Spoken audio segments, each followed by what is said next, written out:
ప్రైజ్లా దేవుని నామానికి మహిమ కలుగును గాక.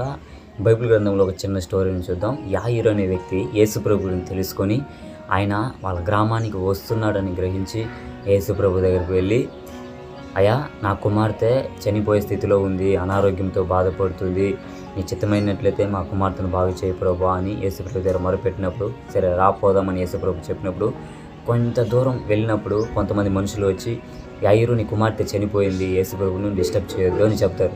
కానీ యేసు ప్రభు ఒక మాట చెబుతాడు. దాన్ని చూద్దాము. మార్కు సువార్త 5వ అధ్యాయము 36వ వచనంలో, యేసు వారు చెప్పిన మాట లక్ష్య పెట్టక భయపడకము, నమ్మిక మాత్రం ఉంచమని సమాజ మందిరపు అధికారులతో చెప్పి, ఇక్కడ యేసు ప్రభు చెబుతున్నాడు, యాయిరు నువ్వు భయపడొద్దు, నమ్మిక మాత్రం ఉంచు, నేను అద్భుతం చేయగలను, నీ కుమార్తె నేను బాగు చేయగలను అని నువ్వు నమ్మకం మాత్రం ఉంచు, ఆ నమ్మిక నీ కుమార్తెను బాగు చేస్తుంది అని యేసుప్రభు అక్కడ ఆ మాటను చెబుతున్నాడు. అదేవిధంగా మన జీవితంలో కూడా యేసుప్రభు మీద మనం నమ్మిక ఉంచి మనం ప్రార్థన చేసినట్లయితే ఖచ్చితంగా యేసుప్రభు మన నమ్మిక చొప్పున, మన విశ్వాసం చొప్పున మనకి కావాల్సిన ఆ అద్భుతాన్ని, మనకు రావాల్సిన ఆశీర్వాదం దయచేయగలడు.